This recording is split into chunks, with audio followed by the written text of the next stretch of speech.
Amarres. Sin amarres es noticias. Sin amarres es opinión.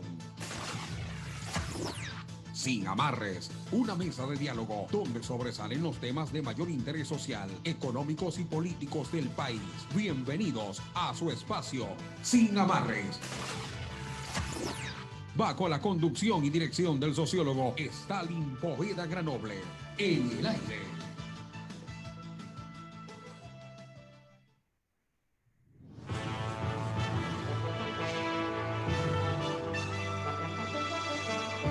6 de la mañana con 31 minutos, 6:31. Sean bienvenidos y bienvenidas a este su programa de análisis y opinión sin amarres. Hoy, miércoles 23 de diciembre del año 2020, apenas un día de celebrar la Nochebuena, la Navidad luego, una Navidad que será totalmente distinta, atípica, pero que esperamos que pasen pues en el calor de su hogar y en la protección de su hogar. Además de la fiesta de Navidad, también nos preparamos para vivir hoy la primera final de lo que es la final de la Liga Pro, y usted por supuesto la vivirá por los 680 kilohertz de Radio Atalaya, la radio más copera del país. Así que los esperamos contar con su sintonía para esta primera final que se jugará el día de hoy. La fiesta se vive de alguna manera en esta nueva normalidad también.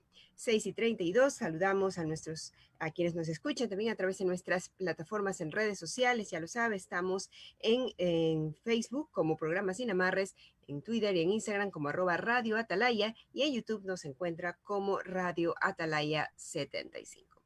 Un saludo también a Carlitos Pacheco, quien está en la sala de controles y ya conectados junto a nosotros, licenciado Alcides Montilla y el sociólogo Stalin Poveda Granoble, quienes saludamos a continuación. Licenciado, usted, muy buenos días. Hola Teresa, buenos días. Saludamos también a Stalin Poveda, el director del programa, y por supuesto también a Carlos Julio Pacheco, que maneja los controles. Pero como siempre, saludamos en primera línea a toda la amable audiencia de Atalaya, la que ya nos escucha en esta ciudad, en Guayaquil, también la que lo hace en las distintas provincias del Ecuador y también en el mundo, porque Atalaya, con nuestras redes sociales, también se escucha en todo el mundo. Así que gracias a todos por estar en la sintonía de Atalaya y reciban de nosotros un abrazo imaginario a la distancia, estimada Teresa. Claro que sí.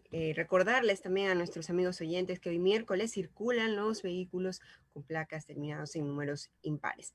Saludamos en este momento, cuando son las 6 de la mañana con 33 minutos, al sociólogo Stalin Poveda Granoble. Muy buenos días. Buenos días ecuatorianos. Teresa, ¿cómo está usted? Es un placer saludarla, Alcides Montilla de la misma manera y al compañero Carlos Pacheco en los controles. Mire en qué tiempo estamos y parecía tan distante llegar a estos momentos. Realmente el mundo, y en particular los ecuatorianos, vivimos momentos que realmente nos han alterado nuestra convivencia social.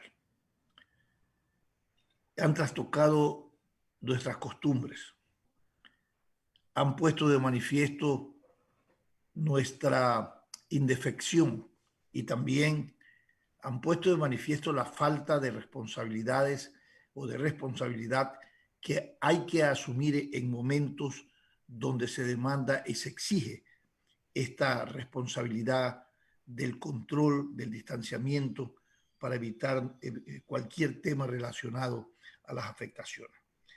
Abordaremos estos temas en conocimiento también de los titulares que hoy traen los medios impresos de circulación nacional. Teresa.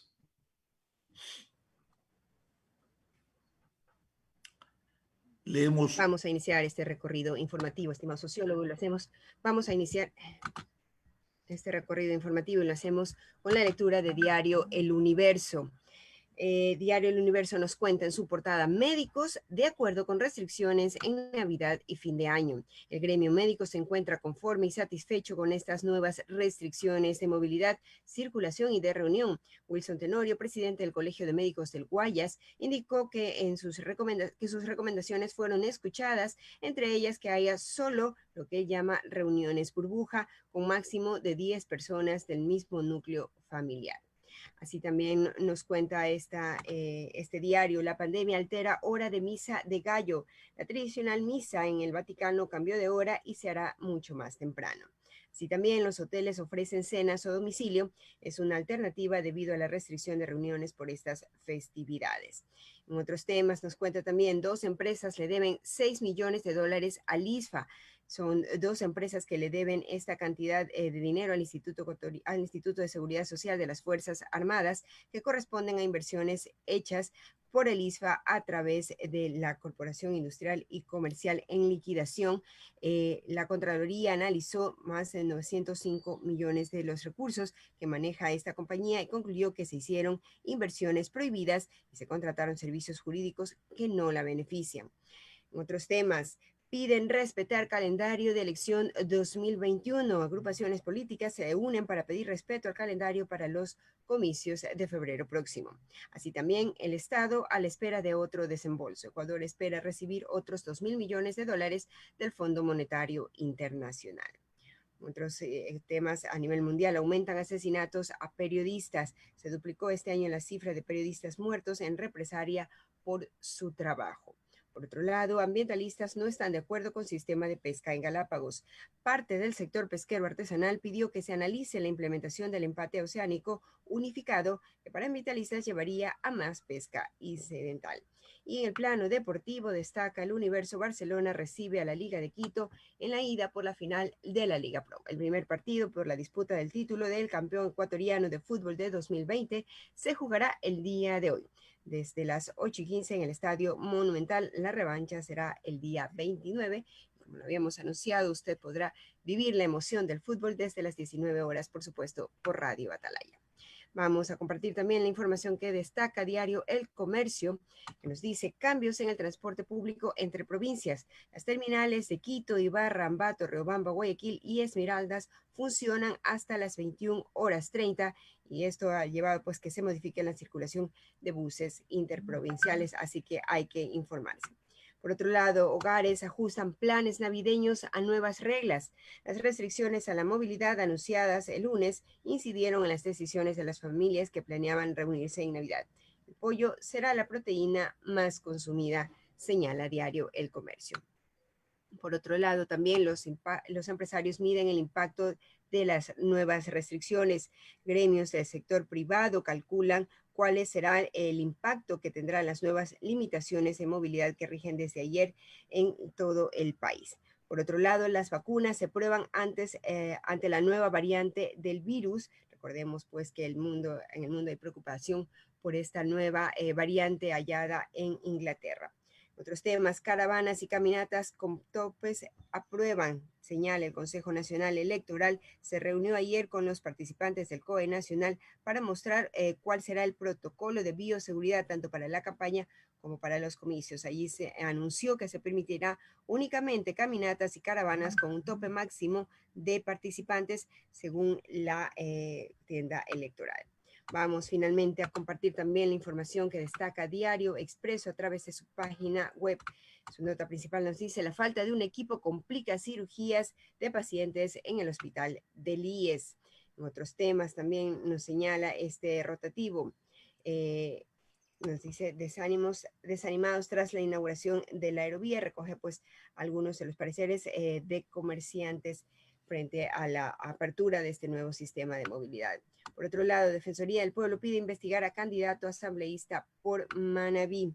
Así también nos dice Ecuador suma ya 206.364 casos confirmados de COVID y 13.949 muertes por este virus. Por otro lado, demanda por conflicto de competencias entre el CNE y el Tribunal Contencioso Electoral llega a la Corte Constitucional. Así también nos dice que el comercio dejaría de vender $2.000 millones debido a las nuevas restricciones. 6:40 a.m, estimados sociólogos. De esa manera damos paso en este momento al análisis respectivo. Muy bien. Los titulares que hemos escuchado en los medios de comunicación impresos nos reflejan y nos confirman que es imposible ponernos de acuerdo en nuestro país. No hay medida que se tome en las cuales todos estemos de acuerdo. Y alguien me decía, pero es imposible que todos estén de acuerdo. Pero cuando se trata de unas medidas que tienen que ver con la protección a la vida, deberíamos estar todos de acuerdo. Más allá de la incidencia que esta medida pueda tener en los otros órdenes de la vida social, de la vida comercial, de la vida política. Porque lo primero es la protección a la vida. Y hacen muy bien los gobiernos locales, los gobiernos nacionales, a través del COE, de tomar estas medidas, porque si tienes una sociedad contagiada del virus, eso inmoviliza a la sociedad. Eso inmoviliza a sus habitantes, a sus entornos, porque una persona contagiada inmoviliza también a toda la familia, porque la familia y sus entornos empiezan a adoptar nuevas relaciones de comportamiento social y también empiezan para protección a aislarse y no pueden darle el cuidado a esa persona que está contagiada. Eso es en la vida del núcleo de la vida familiar. Pero ¿qué ocurre cuando en la calle hay tantos contagiados? Contagiados que no presentan síntomas, que son asintomáticos. Contagiados que dicen, no, yo no estoy con el coronavirus, tengo un proceso gripal, pero que son síntomas que son identificables con el contagio del coronavirus. Y salen a trabajar, salen a estar junto a personas donde laboran, lo cual crea una cadena inminente de contagio. Más allá de que es notorio que los ciudadanos hayan adoptado ya hasta como un hábito mantener la mascarilla. Unos la tienen como gargantilla, otros la tienen bajo la nariz, otros se la colocan solamente para decir en el momento que necesito me la pongo. Bueno, en definitiva, por lo menos se ha visto en términos general que la mascarilla hoy es parte de nuestra cotidianidad. Antes uno se regresaba porque el teléfono se le quedaba en el carro o en la casa. Hoy, si uno se baja del carro o sale de su casa y no tiene la mascarilla, la regresa a ver. Eso nos pasa. Y eso está hablando de que hay una habitualidad que se ha generado en el uso de la mascarilla, en la protección que deben de tomar los ciudadanos.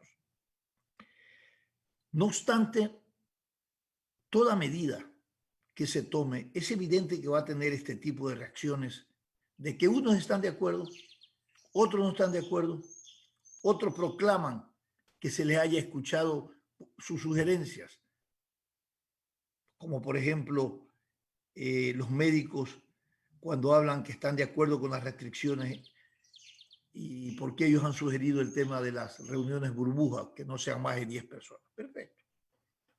Pero usted va y escucha el sector turístico que está acabado y que proclama y dice, señores, no es posible que terminen con nosotros de esta manera.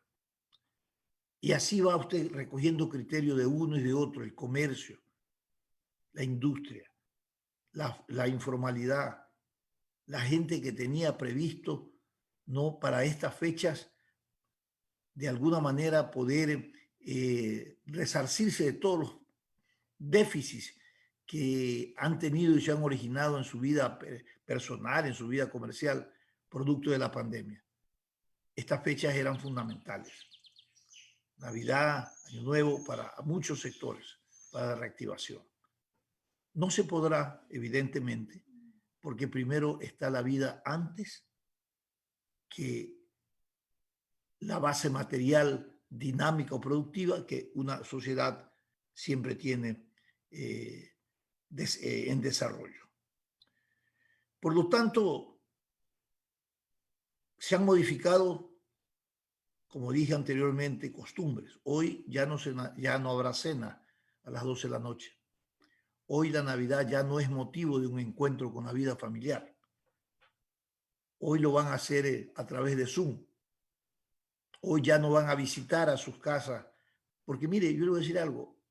Para muchas familias, estas fechas de Navidad y de Año Nuevo eran posiblemente las únicas fechas en que tenían oportunidad de encontrarse con sus hijos y sus familiares. Y le voy a decir por qué.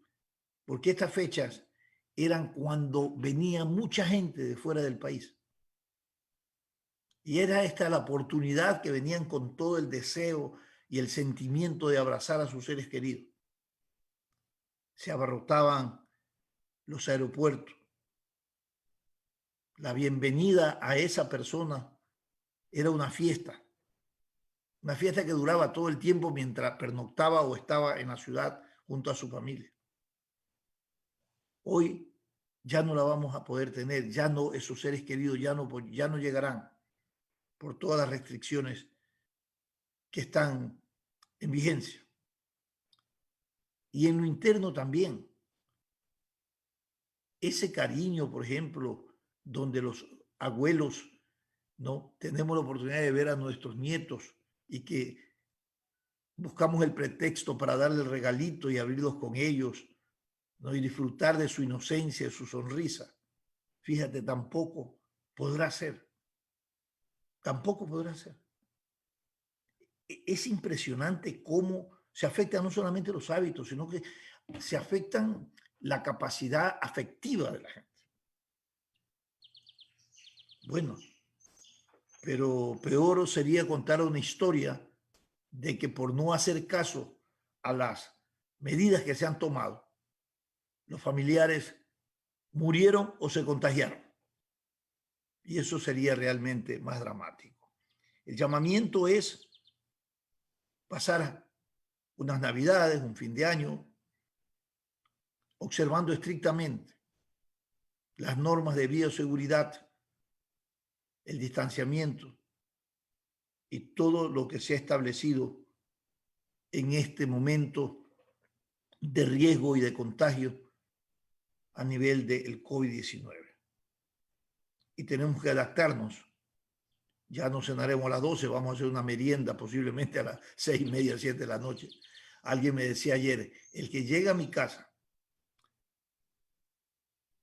y llega a las 7, 8 de la mañana, 8 de la noche, para cenar y ver si nos encontramos, ya no se podrá ir, sino después de las 4 de la mañana, que puede salir y evidentemente, y espero que no tomándose unos tragos porque también es otro problema. Pero eso va a ser difícil. Va a ser difícil porque nadie va a visitar a los amigos, a los familiares para quedarse durmiendo en la casa, ¿no? Ni pernoctar tantas horas. Es muy difícil. En todo caso, sigamos estrictamente el protocolo que se nos ha asignado y determinado para garantizar la vida de nuestros seres queridos y la vida de los demás. Alcides, Teresa.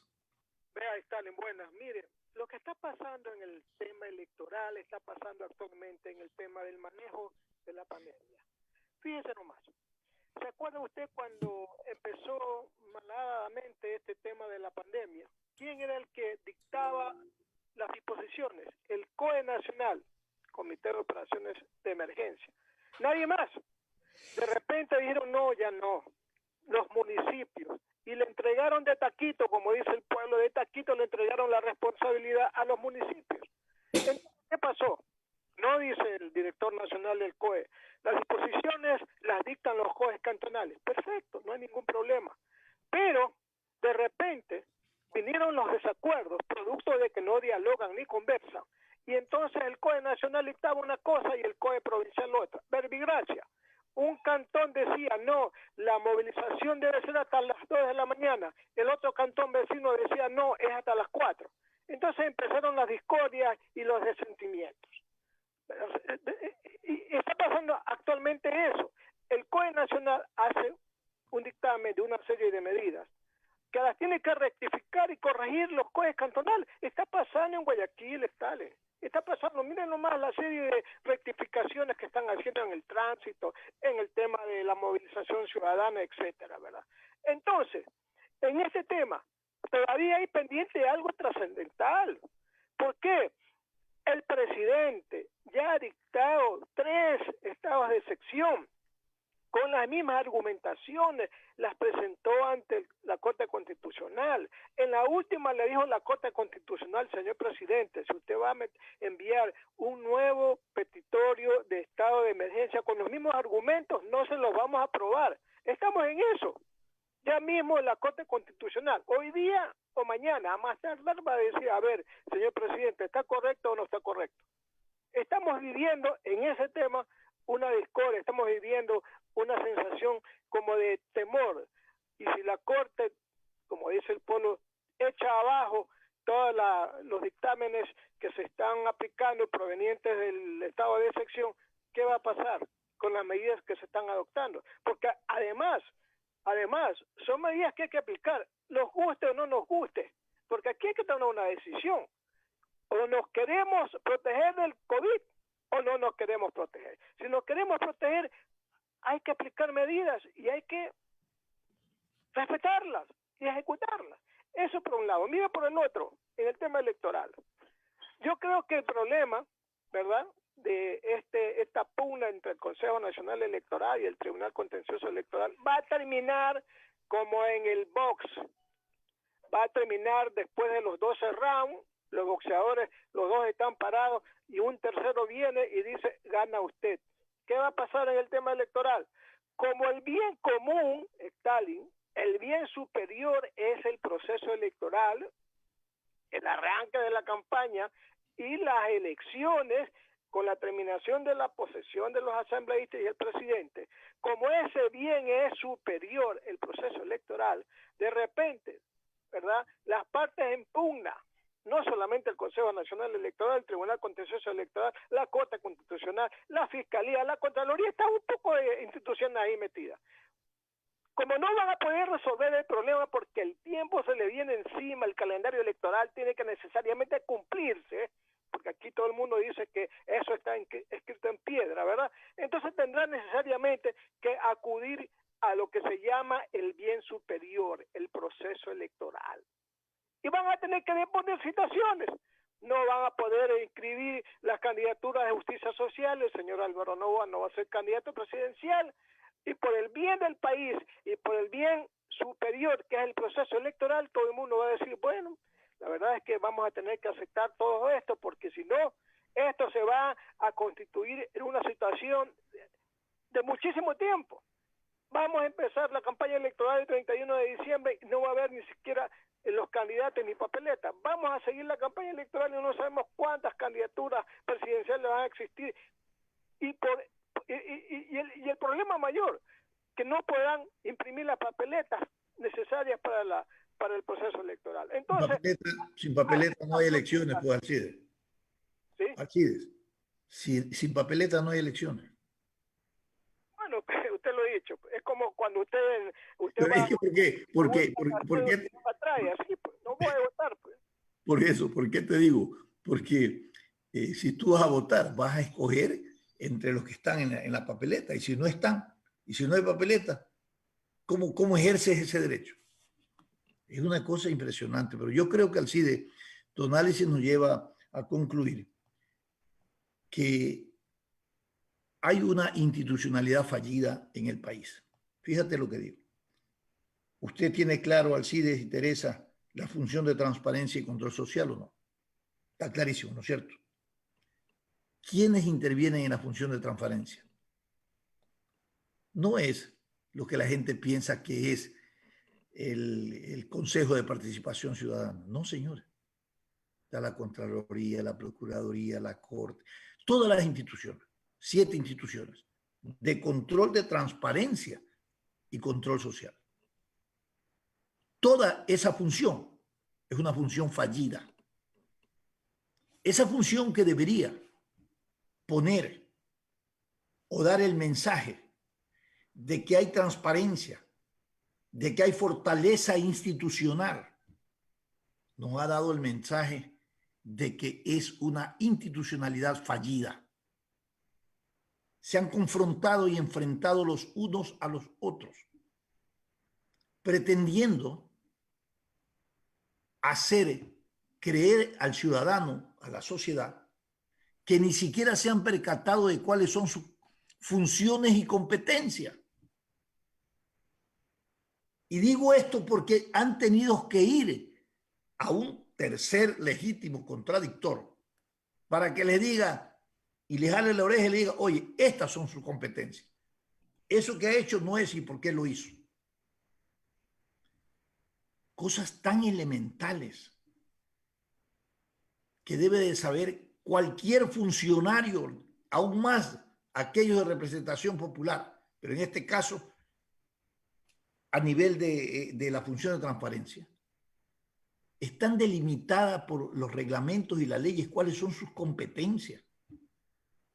Y cuando hablo de esa institucionalidad fallida, hablo de que esa estructura formal, jurídica, constitucional que se le ha otorgado a la función de transparencia ha sido boicoteada y saboteada por los mismos integrantes de esa función de transparencia. Que de transparencia no hay nada, de confrontación y de juegos de intereses, de acuerdo a lo que representan, de eso hay bastante. Alguien el día de ayer conversaba con un actor político y me decía, porque hacíamos este análisis, y terminó concluyendo que los vacíos que se evidencian en los reglamentos y en las leyes, y esto lo hemos analizado también Alcides aquí, nos crean espacios de discrecionalidades. Y esos espacios de discrecionalidad, utilizadas por pervertidas mentes o conciencias de los representantes, genera corrupción e impunidad. Pero va más allá y me dice, pretenden a través de esas discrecionalidades o espacios interpretar la ley, cosa que no es, esa sí no es su competencia. Ellos están para administrar la ley. Sin embargo, dice, al final se reflejan los juegos de intereses de representación en cada uno de estas institucionalidades de la función de transparencia. Y prevalece el bendito o maldito dinero que hoy, como son de dominio público las denuncias respecto a estos temas, han echado al traste los valores y los derechos democráticos. Las credenciales democráticas están por el suelo, pisoteadas por la misma función de transparencia que debería garantizarnos a la sociedad el derecho de la participación en el orden electoral, el derecho a elegir, a ser elegido y generar un proceso eleccionario con transparencia, como debe de ser. Y darnos el mensaje a la sociedad de que estamos fortaleciendo y construyendo valores democráticos y no el mensaje que tenemos que estamos destruyendo la institucionalidad y afectando los valores democráticos. Realmente, ustedes decían, ¿en qué va a terminar esto? Uno puede hacer un sinnúmero de ensayos y de análisis en la lógica formal de lo que implica analizar la estructura jurídica constitucional y en derecho. Y en derecho, usted concluye de que si cada uno de los actores cumpliera con la responsabilidad asignada de competencia en cada uno de sus estamentos de responsabilidades y sus marcos legales, no estaríamos discutiendo esto. Pero como cada uno hace lo que le da la gana, estamos en esta encrucijada democrática. Pero como la solución no es jurídica constitucional, van a tener que encontrar una solución política. Y la solución política va en la línea de encontrar, como usted decía al inicio, un espacio donde exista o alguien convoque con un nivel de liderazgo a todos los actores y se sienten y le digan, señores, ustedes están en contra de los valores democráticos y de los derechos de los ciudadanos. Han creado un galimatías que hay que resolverlo, ya no en el marco de la ley, porque la ley lo ha establecido claramente que no debe existir y ustedes lo han creado. Ahora sentémonos y resolvamos el problema. Pero uno mira a su alrededor, Alcides, esta medida que podría ser positiva, ¿quién le pone el cascabel al gato? Nadie. ¿Por qué? Un gobierno con una falta total de reconocimiento de su gestión y de popularidad, 2 o 3%. Una asamblea, igual. Un consejo de participación, igual. Esa institucionalidad totalmente desprestigiada. Una contraloría, igual. Todos en cuestionamiento. Las cortes provinciales, cuestionadas. Entonces usted se pregunta, bueno, y entonces, lo que usted decía, ¿quién tiene la autoridad ética en lo político, moral en el ejercicio de la función, para convocar a esa especie de cónclave, para encontrar un camino que realmente permita transitar la democracia, que permita transitar por los valores democráticos a nuestro país? Estamos en una situación muy difícil. Ayer analizábamos con Pocho Jara que alguna posibilidad podría haber, sin alterar el proceso electoral, y esto ya lo dijo un miembro del Consejo Nacional Electoral, ¿no?, de que el plazo de que empiece el 31 hasta el 7, la primera vuelta o la campaña, no empiece el 31, que empiece 10 días después, posiblemente dando tiempo a que hayan los pronunciamientos que esperamos. Pero eso también depende de los pronunciamientos, ¿no? No sabemos qué va a contestar la Corte Constitucional, que hoy ya llegó al fin el pedido de competencia. No sabemos qué van a contestar. Unos analistas dicen, bueno, voy a decir, señores, las competencias de ustedes están claramente definidas en la normativa, así que aplíquenlas nada más. Y yo creo que en la lógica del derecho, eso es, aplique lo que está puesto en el derecho, no lo interprete.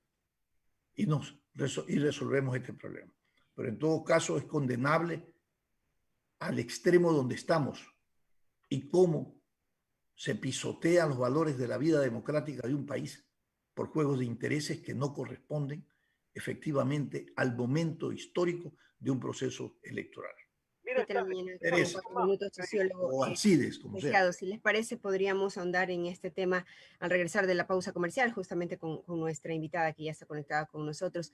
Solo antes de ir al corte, me gustaría referirnos al primer tema que abordábamos de las restricciones. Efectivamente, ayer estuve por el centro, se evidenciaba menos gente en los centros comerciales, pero creo que también falta un poco de sentido común. Había iglesias en las que sí estaban llenas, y bueno, durante el día de mañana y el día viernes se realizarán también actos religiosos, rituales religiosos. Creo que el sentido común nos llama a evitar también este tipo de aglomeraciones. 7:04 de la mañana, vamos a ir a una pausa comercial, pero enseguida volvemos con más de su programa Sin Amarras. Este es un programa de opinión, categoría O, apto para todo público. El siguiente es un espacio publicitario apto para todo público. Estar al día en tus pagos no solo te permite contar con agua potable sin preocupaciones, sino que también hace posible que Interagua invierta en obras para dotar servicio a quienes hoy no lo tienen. Ponte el día en tus pagos con Interagua. Aprovecha las facilidades, descuentos y convenios de pago que tenemos para ti. Consulta los planes de financiamiento por medio del app de Interagua, página web o llamando al call center 134. Interagua, siempre contigo. El año pasado quisimos prender una camareta con mi hijo, pero el encendedor no servía. Después la mecha no funcionaba. Lo intentamos varias veces y en un momento llegué a pensar que era mala suerte. Hasta que ese mismo día vi en las noticias la cantidad de niños que son llevados a clínicas por el uso de explosivos. Seamos conscientes de lo que esto significa y cuidemos a nuestros menores. Este es un mensaje del Benemérito Cuerpo de Bomberos de Guayaquil. Autorización número 1654. CNE, Elecciones Generales 2021. Esto aún no termina. Por eso le digo a mi nieto que para jugar pelota siempre debe usar mascarilla. Y cuando vuelve, hago que se limpie para entrar a casa. No te confíes. El estado de excepción terminó, pero la pandemia sigue. Manos, mascarilla, distanciamiento. Alcaldía de Guayaquil. Autorización número 0118. CNE, Elecciones Generales 2021. Ya son 200 años de independencia de esta libérrima ciudad que siempre sale adelante. Por eso nos sentimos en constante compromiso de trabajar al ritmo de Guayaquil, generando empleos a través de nuestras obras que ayudan a reactivar la economía de la ciudad y un servicio con agua potable de calidad para beneficiar a cada uno de los 3 millones de guayaquileños. También velamos por un futuro sostenible, trabajando arduamente en la conservación de nuestro río Daule, porque este bicentenario, el Guayaquil que soñamos, se levanta con obras. Autorización número 0729. CNE, Elecciones Generales 2021. Fin del espacio publicitario.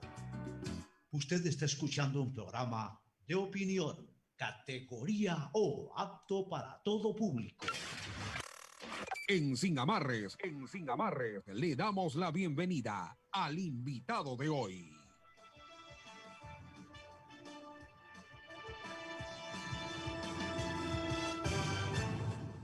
7 de la mañana con 8 minutos. Gracias por continuar en compañía de su programa Sin Amarres. En este momento queremos dar la bienvenida a nuestra participante, nuestra entrevistada de hoy es la abogada Verónica Yaguno, candidata asambleísta por Democracia. Sí, ya está conectada con nosotros, estimado sociólogo. Muchas gracias, Teresa. Le damos la bienvenida a la abogada Verónica Yaguno. Ella es candidata asambleísta por Democracia, sí. Y queremos abordar dos temas fundamentales. Conocer su propuesta a nivel de la Asamblea, por un lado, y por otro lado, hablar de lo que ocurre en este momento en el país de cara a las elecciones del 2021, que ya estamos a escasos 40 días o 35 días. Hay una situación que realmente afecta los valores democráticos del país. Es la confrontación de la institucionalidad electoral en nuestro país, que no logra o no atina a resolver conflictos y demandas que se han originado en función de actores sociales representantes de movimientos y de partidos políticos. Usted como candidata, y si la memoria no me es ingrata, también antes fue candidata a esta dignidad por otra tienda política. ¿Cómo percibe y cómo evalúa esta situación en la vida democrática del país, la situación en el orden electoral por la que estamos atravesando? Buenos días y bienvenido.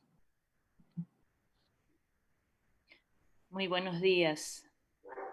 Gracias por la invitación. Está un poco intermitente la señal.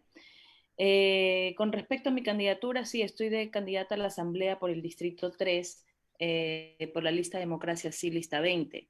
Dentro de las propuestas está la de poder otorgar a los ciudadanos una reactivación económica a través de los créditos que se van a traer con un fondo de inversión para créditos a emprendedores, agricultores, pequeñas empresas, medianas empresas, grandes empresas, y con esto reactivar nuestra economía.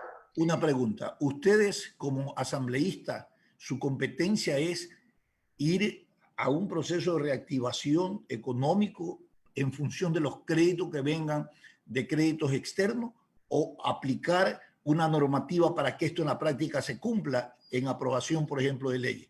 ¿Cuál es la ley que va a modificar y que va a aprobar? Porque si no es de esa manera, no es la competencia de ustedes. Correcto, dentro de la Asamblea lo que tenemos que hacer es legislar y fiscalizar. Y para poder estar en coherencia con un gobierno que quiere reactivar la economía, debemos iniciar primeramente unas leyes que favorezcan a la reactivación económica. ¿Cómo lo vamos a hacer?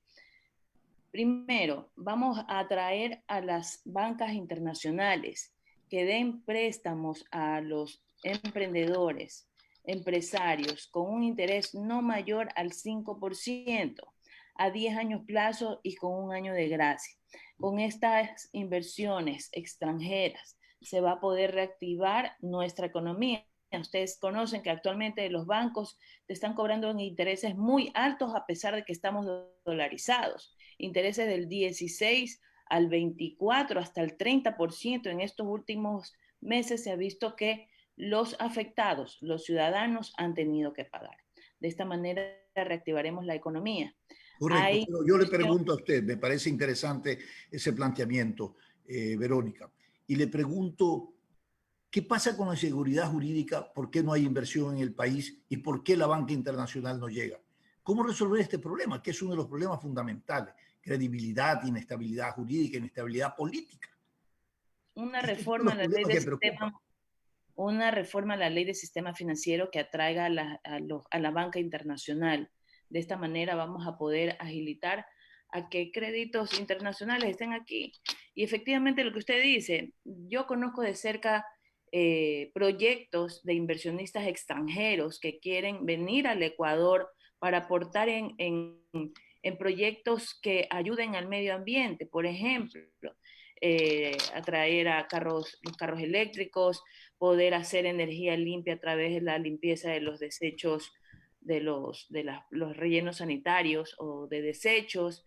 Vienen con dinero frescos de proyectos de 40, 50, 100 millones y no se los ha podido traer, primero por falta de decisión política de los gobiernos, tanto locales como gobierno nacional, y falta de seguridad jurídica, porque vemos que las leyes han cambiado demasiado constantemente y no hay una seguridad para las empresas que puedan venir a traer sus negocios y los dineros. De esta manera, nosotros como futuros asambleístas debemos de dar esa seguridad con leyes a los empresarios que quieran atraer dineros al Ecuador. Podemos también atraer esos dineros que se fueron y con bajarle los intereses para poder lograr. Correcto. El gobierno anterior del expresidente Rafael Correa denunció los tratados de inversión. Esto era una de las limitaciones fundamentales también que había para la garantía de inversiones. Y las inversiones en nuestro país en estos últimos tiempos se han visto afectadas por acuerdos que no tienen nada que ver con la garantía y la estabilidad jurídica de nuestro país para esas inversiones. Porque cuando se invierte o llega aquí una inversión, es cuando previamente se ha considerado y se ha concebido que en las alianzas con inversiones internas pueda participar de un proyecto como el que usted dice. O sea, es decir, ya viene un poco empaquetado la inversión. Pero es que un país no puede vivir con este tipo de prácticas. Tiene que haber una liberalización que garantice esa seguridad jurídica respecto a cómo se participa para atraer capitales de inversión, no los capitales golondrinos, sino capitales de inversión. Correcto, lo que necesita el Ecuador son capitales de inversión, no seguirse endeudando. La deuda pública ha rebasado los límites que tenía que haberse puesto y no podemos seguir endeudándonos. Necesitamos ese fondo de inversión para que los ciudadanos puedan acceder rápidamente a esos créditos que puedan reactivar sus economías. La pandemia en los últimos momentos ha dejado a muchas familias endeudadas, no solamente porque tuvieron que cerrar los negocios por la cuarentena, sino que tuvieron que cerrar los negocios porque ya no tenían cómo pagar a sus empleados y no tenían cómo poder levantar su negocio diariamente. Con una inyección, con un interés no mayor al 5%, muchos emprendedores van a poder reactivar un negocio, inclusive desde sus hogares. muchas personas van a poder salir de sus deudas para poder habilitar los negocios que estuvieron parados y que no los han podido poner a funcionar de nuevo. Entonces son esas partes que nosotros tenemos que valorar y como asambleístas tenemos que reforzar desde el primer día de gestión. Otra de las formas que nosotros tenemos que darle seguridad a las empresas que puedan venir con dinero frescos es también dar una seguridad en las alianzas públicos-privados, que vengan empresas también de afuera, no solamente las chinas que tuvieron que estar en todas estas inversiones que se expuso en los gobiernos anteriores, donde prácticamente estamos atados a muchos años pagando intereses altísimos. Y eso también el gobierno de turno que venga tendrá que renegociar esas deudas para poder liberar al Ecuador de este pago tan absurdo con intereses muy elevados. Cuando tenemos banca internacional cercana que nos da créditos a muy...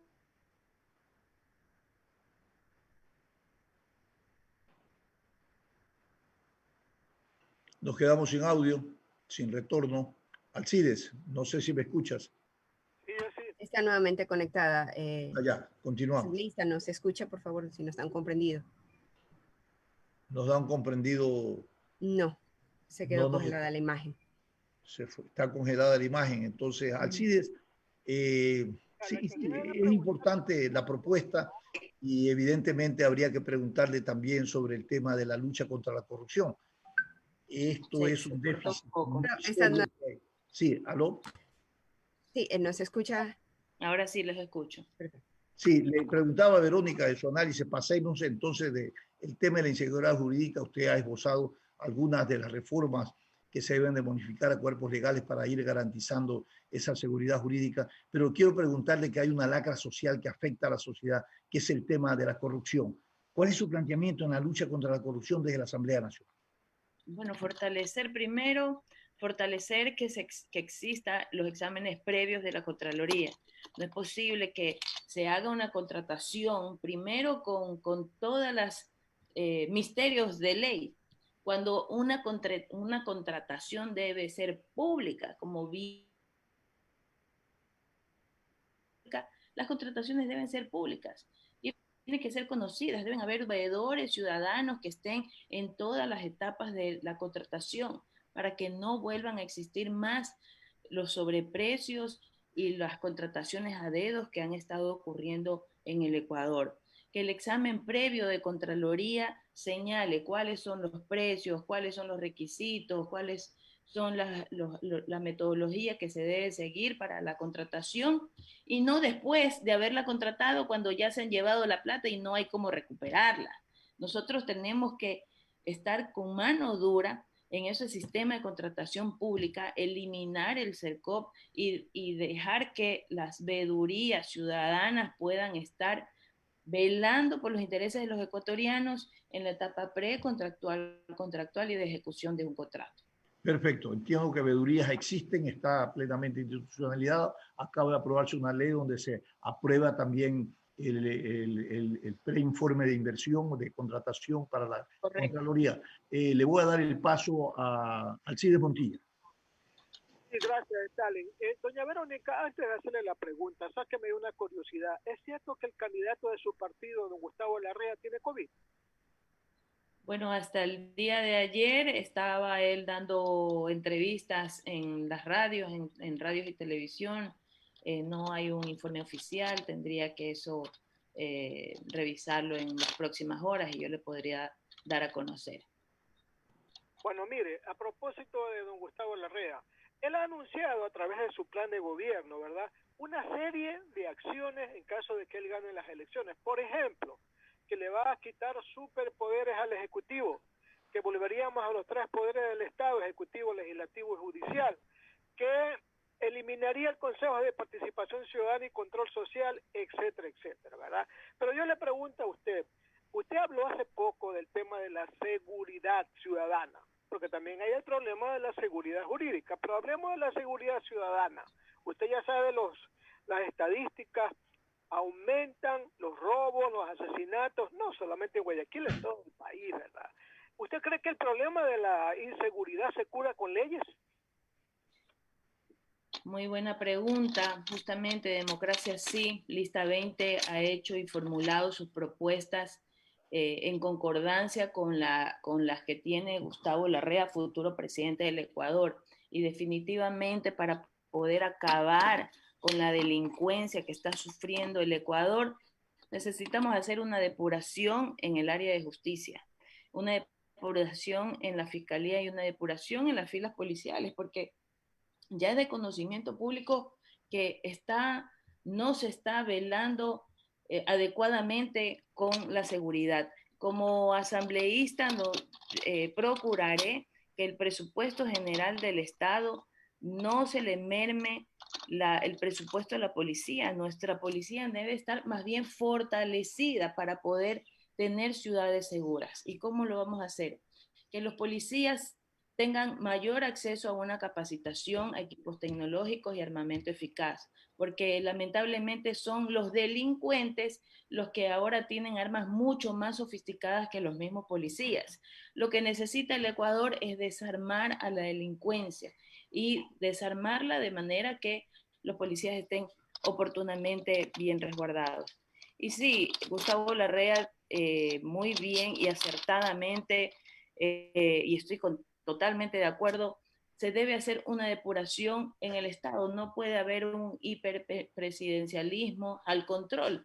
Tiene que respetarse la autonomía del sistema judicial, del sistema legislativo, del sistema electoral, porque tenemos que vivir en democracia. Nosotros estamos viviendo un Ecuador donde la Constitución señala que es un país democrático y sin embargo, por producto de las leyes que se hicieron en gobiernos anteriores, democracia. Es cierto que para depurar, mejor dicho, para erradicar la delincuencia se hace necesario no solamente manos, sino dinero. Pero yo le pregunto, ¿y el endurecimiento de las penas y las reformas al COIP y la depuración del sistema judicial, donde se denuncia siempre que hay corruptela? Ahí también hay que tomarle mucha atención, doña Verónica, para poder enfrentar la delincuencia, ¿no es verdad? Leyes son los que más tenemos que aplicarlas y rescatar las buenas y mejorar las que no están bien hechas. Y efectivamente para depurar el sistema de justicia se debe fiscalizar de una manera oportuna a través de la Asamblea. Lo que pretende Democracia Sí, Lista 20 es también poder hacer un órgano fiscalizador, porque todavía, por ejemplo, no sabemos de los exámenes de Contraloría que se han realizado, qué fin tuvieron. De las mismas fiscalizaciones que ha hecho la Fiscalía no se sabe cuál es el fin que ha tenido. Entonces hay que hacer un seguimiento de estos exámenes de fiscalización o estos procesos de fiscalización que se han iniciado y que nadie sabe qué rumbo tuvieron. Y para eso es necesario crear una comisión de fiscalización que esté revisando cuántos procesos están abiertos, cuáles son los indicadores de estos procesos y cómo se van a cerrar.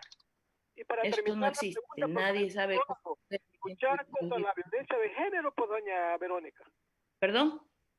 La última, luchar contra la violencia. No le entendí. ¿Me puede repetir la pregunta, por favor? Se le cortó. La pregunta que le hice al inicio, faltaba algo de complementar. La lucha contra la violencia de género. La violencia. La violencia de género. Esto de los femicidios y que los ataques permanentes a las mujeres, etcétera, que han aumentado en los últimos tiempos. Parece que no nos escucha. Parece que hemos perdido el contacto, ¿no? Sí, nuevamente tenemos... Estamos por terminar, Teresa. Sí, así es. Efectivamente. Ha sido interesante, Alcides, de todas maneras, conocer el pensamiento de la abogada Verónica Yaguno, ¿no? Así es, candidata asambleísta por Democracia Sí, asambleísta por el Guayas. Anoche circuló el rumor de que don Gustavo Larrea está afectado de COVID. ¿Aló? Espero que se recupere, porque ya Arauz parece que este es el virus de los candidatos. Arauz también está con con el coronavirus. Otros ya salieron y otros están en el tema de las caminatas, de los encuentros que están haciendo, está incidiendo en eso, ¿no? Y eso también es un llamado de atención frente a los comicios como estas. ¿Usted qué le pediría a la abogada Yaguno sobre una propuesta de género de una ley? ¿Qué piensa la mujer respecto a toda la gestión a nivel legislativa que pueda generarse como ley para favor de género, a favor de la mujer? ¿Qué podría ser? ¿Qué falta desde su visión? Creo que tiene desactivado el micrófono, abogada. Bueno, perfecto. Pero definitivamente lo que falta es un nivel de cultura y educación para la mujer, porque resulta que muchas mujeres desconocen a dónde acudir para poder denunciar o simplemente no saben cómo hacerlo. Entonces sí existen órganos, hay defensorías públicas, la justicia es gratuita y las mujeres desconocen de estos derechos que se tienen. Entonces, una mujer en el momento de ser violentada tiene que tener la suficiente respaldo, no solamente del gobierno, sino de las leyes para poder salir de ese estatus en el que está viviendo. Deben de tener a través de gobiernos créditos, por ejemplo, para mujeres violentadas, para que puedan tener un negocio y poder salir adelante, porque resulta que también muchas de las mujeres que siguen permitiendo ser violentadas, no solamente físicas, sino que verbalmente, porque no saben a dónde acudir. Muchas dependen de la persona que las está agrediendo. Entonces, si tienen ese acceso a un crédito para un y saber que pueden salir adelante solas, estoy segura que se terminarían muchas de las violencias aquí en el Ecuador. Y de esta manera nosotros poder ayudar a estas mujeres violentadas. Muy bien, muchísimas gracias, Teresa. Gracias, Verónica, por habernos impuesto parte de su plan de trabajo si usted es beneficiaria del voto popular y llega a la Asamblea Nacional. También gracias. La señal ha estado un poco débil, pero muchísimas gracias. Estamos lista 20, Democracia Sí. Nuestro candidato a la presidencia, Gustavo Larrea. Nuestro candidato a la Asamblea Nacional, Javier Zavala. Se ha preocupado Gustavo Larrea de tener un equipo muy preparado, que tiene una trayectoria importante, que estoy segura que vamos a tener un bloque importante en la próxima asamblea para poder hacer las propuestas que estamos nosotros mencionando una realidad en el próximo gobierno. Gracias, muchísimas gracias por habernos acompañado. También a nuestros oyentes los dejamos en buena compañía. Ya viene el enlace semanal de la Alcaldía de Guayaquil. Sin amarres, una mesa de diálogo donde sobresalen los temas de mayor interés social, económicos y políticos del país. Sin amarres, bajo la conducción del sociólogo Stalin Poveda Granobles.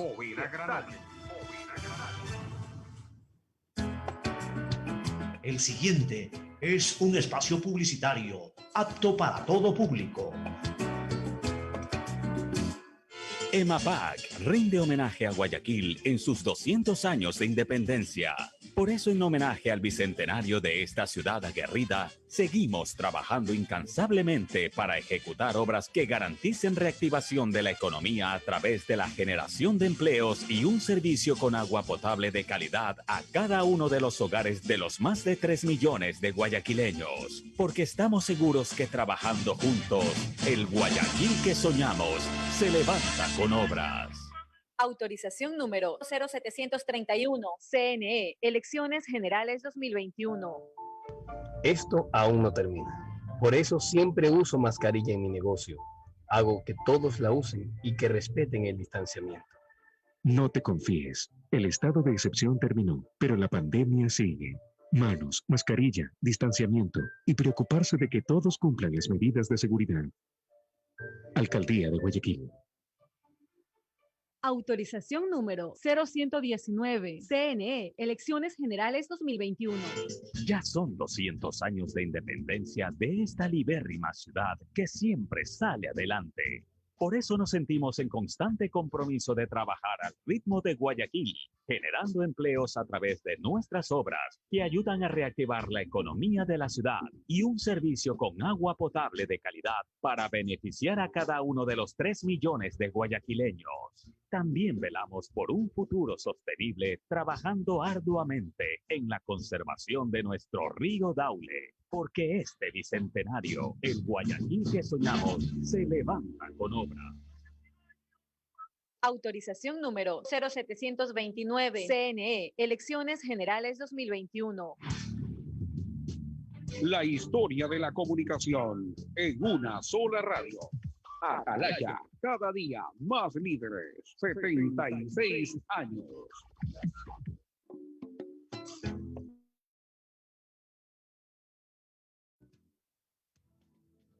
El siguiente en Radio Atalaya es un programa